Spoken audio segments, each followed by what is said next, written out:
주보 다 뽑아놓고 이 설교 본문 바꾼 게 처음 같은데 어제 그 다니엘 기도회 하고 나서 이제 우리가 좀 기도에 대한 말씀을 오늘 좀 전해야 되겠다는 생각이 좀 들어서 그렇습니다. 오늘은 누가복음 18장 1절에서 8절까지 말씀으로 선한 재판장이신 하나님이라는 제목으로 잠시 말씀을 나누겠습니다. 이 누가복음 말씀은 의사였던 누가가 기록했습니다. 누가는 예수님의 제자가 아니거든요. 그 직접적인 12제자에 들어가지 않습니다. 그런데 누가는 의사였고 주 58년에서 60년경으로 알려져 그 사이에 이 누가복음 말씀을 기록한 것으로 우리가 알고 있습니다. 이 주 58년에서 60년 사이에 로마 황제가 누구였습니까? 우리 한 번쯤 이름 들어봤던 사람이죠. 누굽니까? 네로입니다. 네로. 정말로 그리스도인들을 무지막지하게 피박했던 네로 황제. 그가 그가 이렇게 그 팍스 로마나 시대죠. 온 제국을 다스릴 때 이 유다도 식민지였습니다. 그래서 그때 당시 이 그리스도인들은 엄청난 핍박을 받게 되었습니다. 자, 이러한 때에 그리스도인들은 핍박을 받으면서 주님께서 오실 때가 다 되었다. 그래서 믿음으로 열심히 기도를 하고 있는데 이들의 생각보다 주님이 오지 않으시고 또 주님이 왜 이렇게 우리를 핍박 가운데 그냥 두고만 계시지 하면서 성도들이 정말로 점점 지쳐가고 있었죠. 그래서 사도 누가는 이 다른 복음서에는 없습니다. 이 선한 재판장, 악한 재판장, 원래는 악한 재판장과 과부 이 비유가 다른 다른 복음서에는 없는데 이 악한 재판장 비유를 성령님의 도우심으로 기록하게 되었습니다. 이 본문 1절에 보면 이 비유의 목적은 분명합니다. 1절에 뭐라 나오냐면 항상 기도하고 낙심하지 말아야 할 것. 그러니까 항상 기도하고 낙심하지 말아야 할 것을 알려주기 위해서 이 성경을 기록했다는 것이죠. 네로 황제의 핍박으로 성도들이 기도하는 것이 너무너무 지쳐 있었고 또 아무리 기도를 열심히 해도 눈에 보이는 현실이 별로 바뀌지 않는 상황에서 누가는 초대교회 성도들 향해서 그럼에도 불구하고 너희 형제들이 순교를 당하고 너희들이 열심히 기도해도 상황이 바뀌지 않는 지금 그런 것처럼 보여도 너희들이 그럼에도 불구하고 낙심하지 말고 기도하라. 그것을 전하기 위해서 우리 주님께서 비유로 말씀하신 것을 누가가 기록하고 전하고 있습니다. 성도님들, 요즘 우리 성도님들의 기도 생활은 어떤지 제가 한번 여쭤보고 싶습니다. 사실 우리가 기도하는 것을 제일 방해하는 것이 뭐라고 생각하십니까? 우리 자신입니다. 믿음이 연약한 우리들은 아무리 기도해도 뭐라 그러죠? 눈에 보이는 현실이 나아지지가 않아요. 우리가 열심히 기도한다고 해도 내 삶의 형편이 좋아지지 않고 내가 열심히 기도해도 뭔가 모르게 변화가 없으니까 우리가 기도를 포기하고 쉽게 낙심해버리죠. 그래서 사실 기도를 방해하는 가장 큰 요인은 우리 자신들입니다. 또 기도 외에 찾아보면 우리 주변을 둘러보면 내가 할 수 있는 일들이 너무 많아요. 내가 이것도 할 수 있고 저것도 할 수 있으니까 기도는 늘 2번, 3번, 4번, 1번은 되지 않고 계속 뒷전으로 기도 생활은 밀려나죠. 내가 할 수 있는 일, 또 내가 하고 싶은 일, 또 내가 무엇을 지금 고민하고 있는 것들도 내가 누구의 도움으로 이렇게 어떤 사람의 도움을 구하는 일, 이런 것을 계속 계산하다 보면 우리의 기도는 늘 뒷전. 항상 기도는 그냥 덤으로, 그냥 보너스로, 그냥 잘 안 되면 그냥 할 수 없이 하는 것으로 항상 뒷전으로 밀려나 있습니다.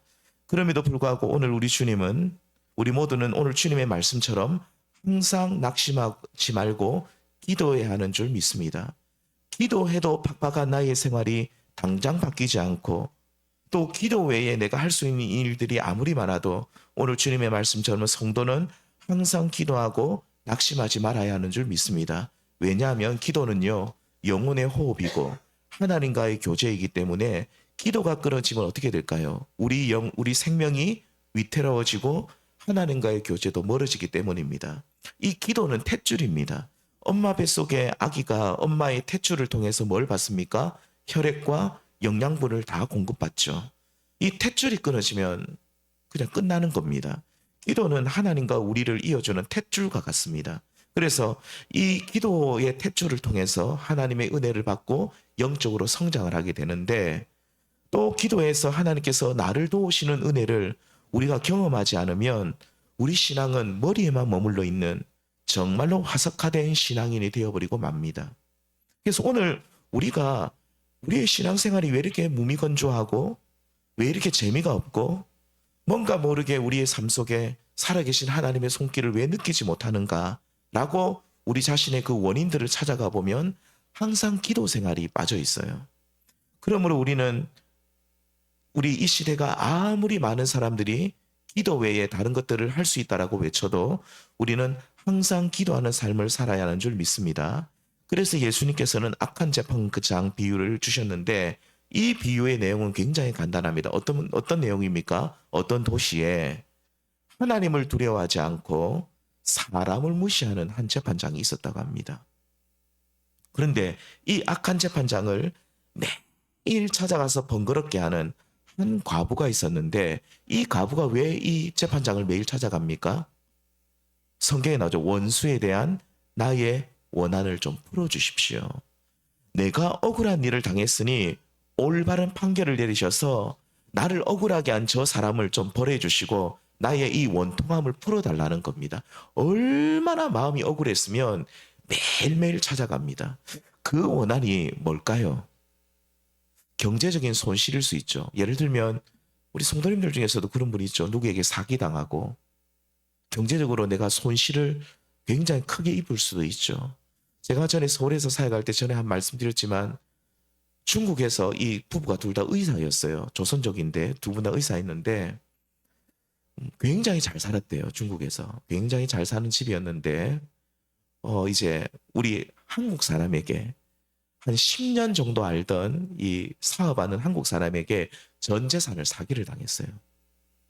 이 두 분이 너무너무 친하게, 너무너무 가깝게 친하게 형제처럼 지냈는데, 이분들이 중국에 있는 거 다 정리하고 우리나라에, 제가 신길동, 서울 신길동에 있었는 그 신길동에 단칸방 하나 구해가지고 그 두 분이 살고 계신 거예요. 이게 왜 왔냐 물어보니까 그 자기를 속였던 그 사람을 좀 만나고 싶대요. 자기는 어차피 우리가 사기당한 돈 다 썼을 거고 받지는 못할 거고, 만나가지고 왜 우리를 그렇게 내한테 사기를 쳤는지 물어보고 싶다는 겁니다. 진짜 형제처럼 지냈대요. 그런데 어느 날 이렇게 그 중간에 어떻게 된 사연인지 몰라도 전부 다 사기를 당하니까 이분이 너무너무 억울한 거예요. 너무너무 억울하고 원통해서 잠이 안 하고 불면증 걸리고 말죠. 그다음에 우울증 오고. 그래서 이 두 부부가 안 되겠다. 그래서 서울에 갔다고 하는 소문이 있으니까 우리 전부 다 서울로 가서 한번 찾아보자. 그래서 그 두 분이 매일매일 하는 일이 그 사람 찾아다니는 일이었어요. 그 뒤로 어떻게 됐는지 저는 소식을 못 들었는데, 아무튼 이 과부도 무슨 일인지는 몰라도 경제적인 손실인지 아니면 누군가가 자기를 모함해서 억울한 일을 당했는지는 몰라도 아무튼 굉장히 억울한 일을 당한 것은, 원통한 일을 당한 것은 분명합니다. 그래서 당시 인권의 사각지대에 있었던 이 과부는 자신의 힘으로는 도저히 해결할 수 없는 문제였죠. 이게 자신의 힘으로 해결할 수 없으니까 누구의 도움을 구합니까? 재판관. 이 악한 재판관이지만 분명하게 재판관이 힘이 있기 때문에 나의 억울한 일을 풀어줄 것이다. 그런데 우리 성도님들, 이 악한 재판관이 과부의 요청을 흔쾌히 들어줍니까? 안 들어줍니다. 만일 이 억울한 일을 당한 과부가 돈을 한 보따리 싸들고 가가지고 도와달라고 하면 도와주겠습니까? 안 도와주겠습니까? 당연히 도와주죠. 왜? 악한 재판관이거든요. 뇌물을 밝히고 돈 좋아하고, 그래서 힘 있는 사람은 도와주고 힘 없는 사람은 도와주지 않는 진짜 악한 재판관이거든요. 그런데 이 과부는 아무것도 가진 것이 없어요. 매일매일 가서 그냥 도와달라고 요청하는 것밖에 없습니다. 이 악한 재판관은 하나님을 두려워하지 않고 분명히 말합니다. 성경에 사람을 무시해요. 가난한 사람을 무시하는 사람이에요. 부자 앞에서는 벌벌 길고 부자에 대해 돈 많은 사람에 대해서는 잘해주지만 이 가난한 과부와 같은 사람은 무시하는 악한 재판장이었기 때문에 이 과부가 매일 와서 그렇게 원한을 풀어달라고 해도 그 요청을 완전히 깡그리 무시해버리죠. 쉽게 말하면 내가 이 과부의 요청을 들어줘도 내가 이익될 게 없다는 거예요. 내가 뭐 돈이라도 한 푼 생기면 들어줄 건데 이 가난한 과부, 거지 같은 과부 내가 도와줄 필요 없다는 거죠. 하지만 과부는 어떻게 합니까? 낙심하지 않고 계속 찾아갑니다. 제발 나를 한 번만 도와달라고. 제발 나의 억울한 일을 좀 도와달라고, 풀어달라고. 결국 어떻게 될까요? 이 과부가, 재판장이 이렇게 생각합니다. 이 과부가 나를 번거롭게 하니 내가 그 원한을 어떻게 한다고요? 풀어주겠다. 예, 돈도 안 되고 도와줘도 별 이익은 없지만 자꾸 와서 나를 힘들게 하니까 내가 뭐 어떻게 하는데 해결해 주겠다. 참으로 악한 재판관이 맞죠. 자, 그렇다면 이 비유를 통해서 예수님은 도대체 뭘 말씀하고 있는 겁니까? 이 비유에서 믿음의 성도는 어떻게 하면 항상 기도하고 낙심하지 않을 수 있는가? 첫 번째입니다. 하나님은 악한 재판관이 아니고 오늘 말씀 제목처럼 선한 재판관임을 믿으면서 우리는 그렇게 믿고 있으면 항상 기도하고 낙심하지 않을 수 있다는 거죠. 우리는 소위 예수님의 이 악한 재판관 비유를 생각할 때 악한 재판관은 누구로 생각합니까? 우리 하나님. 그리고 탄원함의 억울함을 호소하는 과부는 누구로 생각합니까? 우리 자신이라고 생각을 하고 이 비유를 우리가 해석을 해나가죠. 그렇지 않습니다. 성도님들, 우리 하나님은 선하시고 자비하시고 인자하시고 공의로우신 분이신 줄 믿습니다.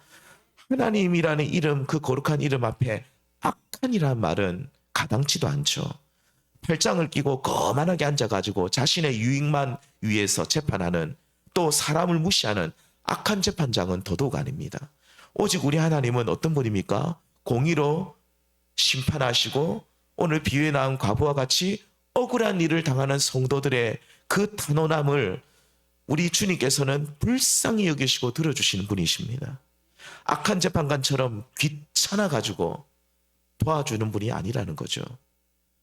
선한 재판장이신 우리 하나님은 성도들을 불쌍히 여기고 억울한 일을 당한 성도가 기도할 때에 이를 기쁘게 응답하시는 우리 하나님이십니다. 성도님들, 왜 우리는 기도하다가 낙심을 할까요? 그 이유는 눈에 보이는 응답이 바로 없기 때문이죠.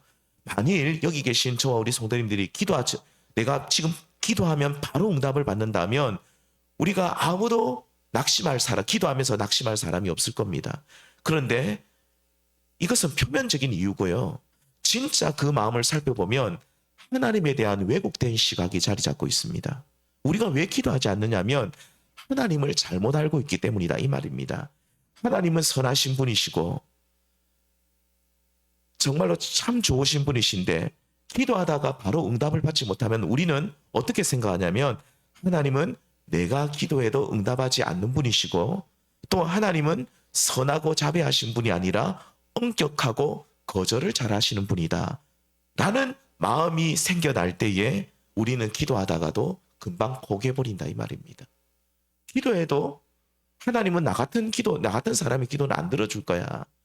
하나님은 엄격하고 하나님은 또 사람을 가려가지고 하나님은 기도 응답하는 분이기 때문에 나 같은 죄인이 기도하면 하나님은 들어주지 않을 거야 라고 그렇게 하나님에 대한 왜곡된 이미지, 왜곡된 시각이 내 속에 들어와 있으면 우리는 어떻게 됩니까? 기도하다가 금방 낙심해 버린다는 것이죠. 우리가 18장 7절 8절 말씀 같이 읽어보겠습니다. 시작. 하물며 하나님께서 그 밤낮 부르짖는 택하신 자들의 원한을 풀어주지 아니하시겠느냐? 그들에게 오래 참으시겠느냐? 8절. 내가 너희에게 이르노니 속히 그 원한을 풀어주시리라. 그러나 인자가 올 때에 세상에서 믿음을 보겠느냐? 7절에 하물며라는 단어가 내포하고 있는 것은 뭐냐면 하물며 선한 재판장이신 하나님께서 너희가 밤낮 부르실 때 응답하지 않겠느냐, 이 뜻입니다. 악한 재판장이라 할지라도 귀찮아서 자신을 괴롭게 하니까 과부의 간청을 들어주었다면 선한 재판장이신 하나님께서는 우리가 밤낮 부르실 때에 어떻게 합니까? 기쁨으로 반드시 응답하시는 분이라, 이 뜻입니다. 그것도 귀찮아가지고 응답하시는 것이 아니라 기쁨으로 응답하십니다. 우리가 15장 8절 말씀 잠언서 함께 읽겠습니다. 악인의 제사는 여호와께서 미워하셔도 정직한 자의 기도는 그가, 우리 성도님들, 우리 하나님은 우리가 가난한 사람이든 부한 사람이든 건강한 사람이든 아픈 사람이든 이 세상에서 지위가 높은 사람이든 낮은 사람이든 어떤 형편이 있든지 간에 정직하게 솔직하게 우리의 마음을 쏟으면서 주님 앞에 기도할 때에 그 기도를 기뻐하시는 분인 줄 믿습니다. 세상 사람들은, 세상에 오늘 나온 악한 재판관은 그렇지 않죠. 이 악한 재판장은 돈 많은 사람의 간청은 기뻐하지만, 이 세상에 높은 사람이 자기에게 찾아와서 도와달라고 하면 좋아하지만, 가난한 사람들은 무시했던 사람이지만 우리 하나님은 그렇지 않다는 거예요. 우리가 가난하고 헐벗고 굶주리고 정말로 연약한 가운데 있다 할지라도 정직한 가운데 정말로 내 마음을 쏟아내고 기도하면 하나님은 우리의 기도를 기뻐하시는 분이다, 이 말입니다. 그러므로 이렇게 정직하게 기도하는 우리를 기뻐하시니 우리는 낙심하지 말고 계속 기도할 수 있다는 것이죠. 성도님들, 오늘 우리는 하나님을 어떤 분으로 알고 계시죠? 악한 재판관처럼 우리를 귀찮게 하는 분으로 오해하고 있지는 않으시냐는 거죠. 절대 그렇지 않습니다. 하나님은 우리가 밤낮 부르짖을 때, 우리가 밤에도 부르짖고 낮에도 부르짖고 새벽에도 부르짖고 우리가 어떤 상황 속에서 또 우리가 어떤 시간에 우리가 부르짖어도 하나님은 우리의 기도를 기뻐하시는 분인 줄 믿습니다. 귀찮아하지 않으세요. 하나님은 절대 귀찮아하지 않으세요. 우리는 그렇죠. 우리가 아무리 좋은 사람이라 할지라도 한 번 부탁하면 들어줍니다. 두 번 부탁해도 들어줘요. 그런데 세 번, 네 번, 다섯 번 아무리 좋은 사람에게라도 그 사람에게 부탁하면 그 사람이 좋아합니까? 싫어합니까? 싫어해요. 사람들은요, 우리가 아무리 좋은 사람이라 할지라도 여러 번 부탁하면 귀찮아합니다. 그런데 우리 하나님은 우리가 한 번 부탁해도 좋아하시고, 두 번 부탁해도 좋아하시고, 세 번 부탁해도, 네 번 부탁해도, 10번, 20번, 100번, 1000번 부탁해도 하나님은 결코 싫어하지 않으시고 기뻐하시고 좋아하시고 우리의 기도에 응답하시는 분이신 줄 믿습니다. 우리 사랑하는 성도님들, 그러므로 오늘 우리는 선하신 하나님에 대한 분명한 믿음을 가지고 우리가 날마다 하나님 앞에 기도하는 삶을 살아야 될 줄 믿습니다. 두 번째입니다. 두 번째, 우리가 항상 기도하고 낙심하지 않기 위해서는요, 과부의 모습을 보면서 강청하는 기도를 본받으라고 말합니다. 오늘 본문에서 억울한 일을 당하여 힘들어하는 악한 재판관을 매일 찾아가는 과부, 이 과부는 누구를 가리킬까요? 오늘 우리 자신을 말하고 있습니다. 악한 재판관은 우리 하나님이 아니십니다. 악한 재판관 비유해서 악한 재판관을 말한 것은 악한 재판관이라 할지라도 들어주는데 선한 재판장이신 우리 하나님은 더 잘 들어주지 않겠느냐라는 것을 말씀해 주기 위해서 악한 재판관을 그게 둔 거고, 오늘 여기에 나온 억울한 일을 당한 과부는 누구를 예수님께서 비유해서 말하고 있는 걸까요? 우리 자신들입니다. 주님께 그래서 매일 찾아가서 간구하는, 간청하는 이 과부의 모습을 우리는 어떻게 해야 될까요? 본받아야 합니다. 저는 아직까지 젊지만 살아오면서 그리고 목회하면서 하나님께서 정말로 많은 기도에 응답해 주셨음을 저는 고백하지 않을 수 없습니다. 그런데 기도하는 과정이 쉽지는 않죠. 하나님께서 쉽게 응답해 주실 때도 있지만 오랜 시간에 걸쳐 내가 강청이 뭡니까? 강하게 청하는 겁니다. 강청하는 기도를 드려야 할 때가 있습니다. 이렇게 강청하는 기도를 시작하면 자다가도 기도하죠. 우리가 마음에 강청하는 기도가 있으면요, 자다가도 기도하고, 우리가 길을 가다가도 기도하고, 교회 와서도 기도하고, 계속해서 매달립니다. 그래서 강청 기도입니다.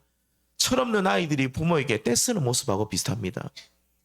저도 어릴 때 부모님께 떼썼던 기억이 나요. 저희 부모님, 제가 좀 철이 없을 때, 지금도 아직 철이 들던 부분도 있지만, 저희 부모님께 이렇게 사달라고 하면 잘 안 사주잖아요. 그럼 막 들럽습니다. 막 들르고 막 사달라고 막 때를 씁니다. 때를 쓰면 막 땡깡을 부리면 우리 부모님이 그 부끄럽잖아요. 길 가다가 때 쓰면. 그러니까 막 어쩌다가 사주고 제 기억이 그렇게 나요. 그런데 이제 그렇게 하다가 혼도 많이 나는데 그런데 웬만하면 부모님들은 들어줍니다.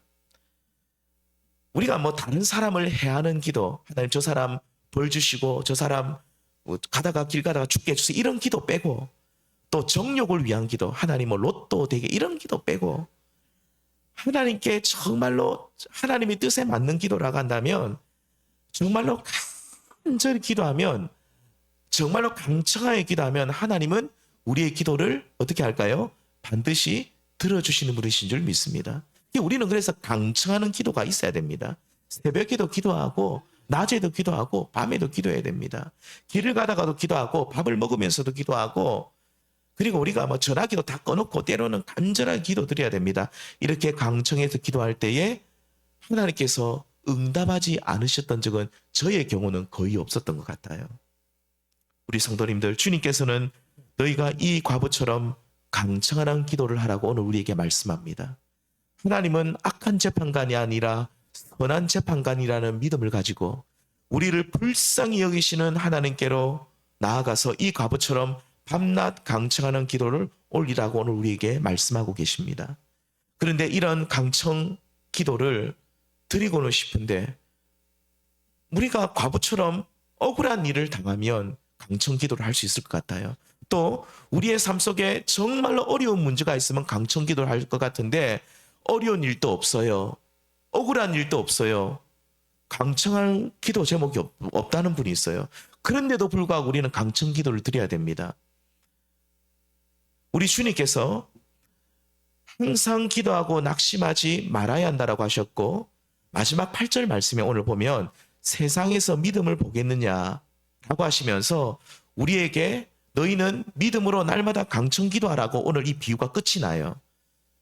그런데 오늘 말씀은요 사실 1절에서 8절이 끝이 아니라 14절까지 이어집니다. 그래서 사실은 1절에서 14절까지를 한 단락으로 봐야 됩니다. 1절에서 8절까지는 악한 재판관 비유고요. 이어서 9절에서 14절은 어떤 내용입니까? 바리새인과 세리의 기도. 우리 이 내용도 잘 아십니다. 이 기도에 관한 말씀이 14절까지 이어지는데 여기에 보면 세리의 기도가 나옵니다. 바리새인은 성전에 바리새인이 또 바리새인은 어떻게 기도합니까? 먼저 어떻게 기도하죠? 하나님 감사합니다. 저는 저 세리처럼 다른 사람들을 토색하지 않고 불의하지 않고 간음하지 않았으니 감사합니다라고 기도해요. 자, 그런데 반대로 사람들 사이에 정죄받고 악한 자라고 사람들 사이에 손가락질 받았던 세리는 강청 기도를 하는데 어떻게 기도하는지 아십니까? 우리가 이 말씀 같이 한번 읽어보겠습니다. 시작. 세리는 멀리 서서 감히 눈을 들어 하늘을 쳐다보지도 못하고 다만 가슴을 치며 이르되 하나님이여 불쌍히 여기소서 죄인으로소이다 하였느니라. 자, 여기에 나온 세리의 기도는요 앞에 나온 과부의 기도와 함께 강청하는 기도입니다. 과부의 예수님이 악한 재판관에 비해서 과부는 강청하는 기도를 드리는 사람이라 했죠. 그 강청하는 기도를 드린 과부의 모습이 세리에게로 이어집니다. 그래서 예수님이 바리새인과 세리의 기도 중에 세리의 기도가 강청하는 기도라는 거죠. 강청하는 기도는 뭡니까? 과부가 계속 매달리는 것처럼 하나님 해줄 때까지 매달리는 그것도 강청 기도지만 세리처럼 간절한 기도가 또 강청 기도입니다. 세리는 어떻게 강청 기도, 간절한 기도를 올리고 있습니까? 내가 죄인이라는 겁니다. 자신의 가슴을 치면서 감히 하늘을 쳐다보지 못하고 하나님 저는 죄인이거든요. 나를 좀 불쌍히 여겨주십시오라고 부르짖는 기도가 바로 강청 기도입니다.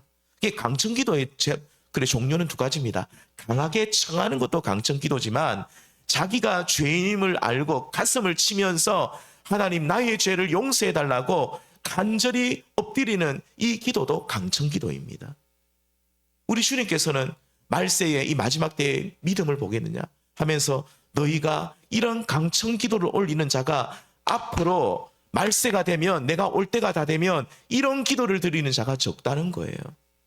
우리 성도님들 정말로 주님 앞에 내가 죄인이라고 가슴을 치며 통곡하며 기도했던 적이 있습니까? 이런 기도를 드리지 못했다면 아직 우리는 구원받은 성도가 아닙니다. 내가 죄인임을 알고 가슴을 치며 기도하는 이 기도가 우리 가운데 있어야 됩니다. 이게 강청기도입니다. 내가 간절히 과부처럼 청하는 것도 강청기도고, 내가 죄인임을 알고 가슴을 치며 하늘을 감히 울어 부르지 못하고 간절히 부르짖는 이 기도도 강청기도인 것이죠. 결론적으로 우리 성도님들, 우리는 항상 강청기도를 드려야 하는 줄 믿습니다.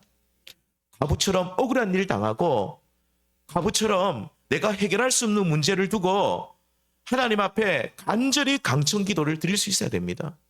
내가 이것도 할 수 있고 저것도 할 수 있고 내가 다 할 수 있지만, 아니에요. 내가 할 수 있다는 모든 것 다 내려놓고 오늘 과부처럼 내 문제를 가지고 내가 하나님 응답받을 때까지 간절히 강청하여 기도를 드려야 됩니다. 또 세리처럼 내가 하나님 앞에 얼마나 죄인인지를 깨닫고 가슴을 치면서 주님, 제가 죄인입니다.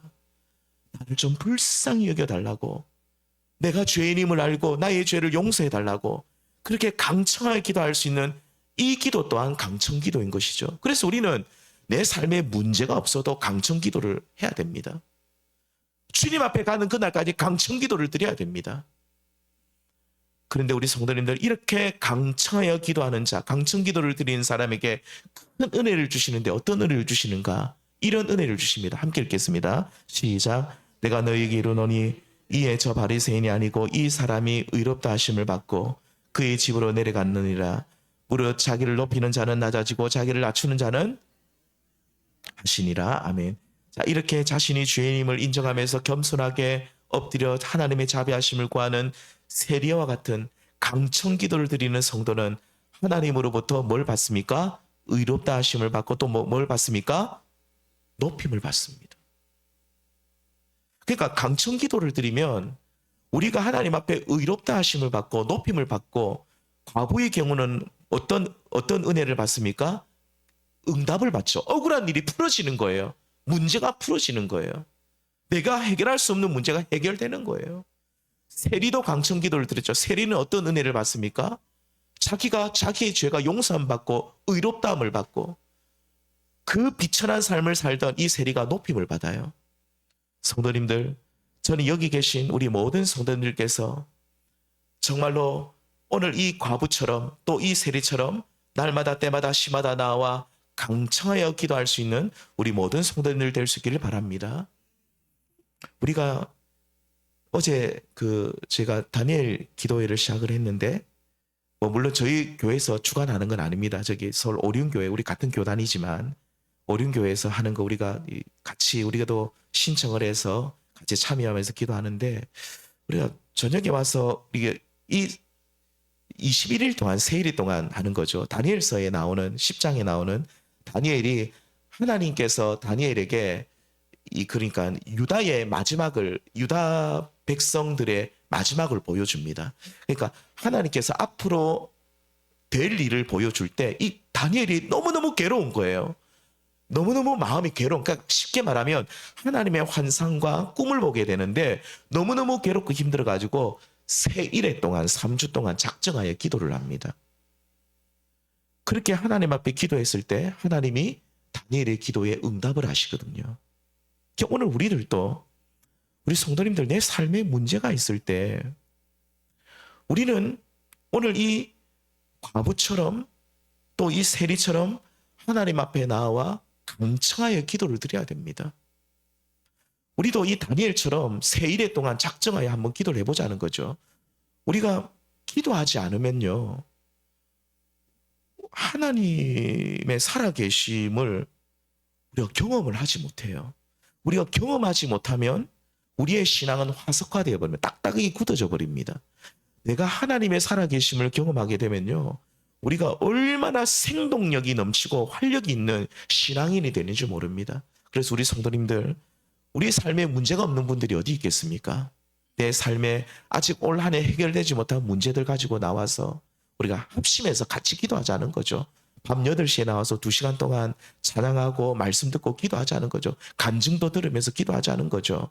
그래서 올 한 해 다 가기 전에 우리 성도님들 이 세리처럼 이 과부처럼 강청하여 기도함을 통해서 올 한 해 다 가기 전에 하나님의 응답하심을 받고 또 오늘 또 이 세리처럼 하나님께로부터 의롭다 하심을 받고 높임을 받을 수 있는 우리 모든 성도님 될 수 있기를 주님의 이름으로 축원드립니다. 기도하시겠습니다. 하나님,